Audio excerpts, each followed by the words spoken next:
ఏమైనా ఇన్ని హామీలు ఇచ్చినారు అమలు చేస్తలేరు మన ప్రతినిధులు అడిగినారు అసెంబ్లీలో అడిగితే ఏమంటాడు ముఖ్యమంత్రి కేసీఆర్ నీ గుడ్లు వీకి నేను గోళీలు ఆడుకుంటా నీ పీగులు దేశం నేను మెడలేసుకుంటా ఆఖరికి నీ ముడ్డి మీద షెడ్డి కూడా గుంజుకుంటా నేను 10 ఏళ్ళు ముఖ్యమంత్రిగా ఉన్నా ఇటువంటి మాట ఎప్పుడన్నా విన్నరా నా నోట కేసీఆర్ నిన్ను ఉంచబోయి చెర్లపల్లి జైలు వేస్తా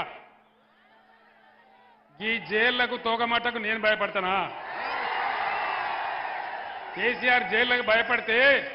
తెలంగాణ వచ్చేదా వచ్చునా తెలంగాణ ఎన్ని దెబ్బలు తిన్నాం ఎన్ని నిరాహార దీక్షలు చేసినాం ఎన్ని రాజీనామాలు చేసినాం ఎన్నిసార్లు పదవులను ఎడమకాలు చెప్పులాగా ఇసిరేసినాం మేము గట్ల భయపడితే తెలంగాణ వచ్చేదా దయచేసి మీతో నా ప్రార్థన ఒకటే బీఆర్ఎస్ కార్యకర్తలకు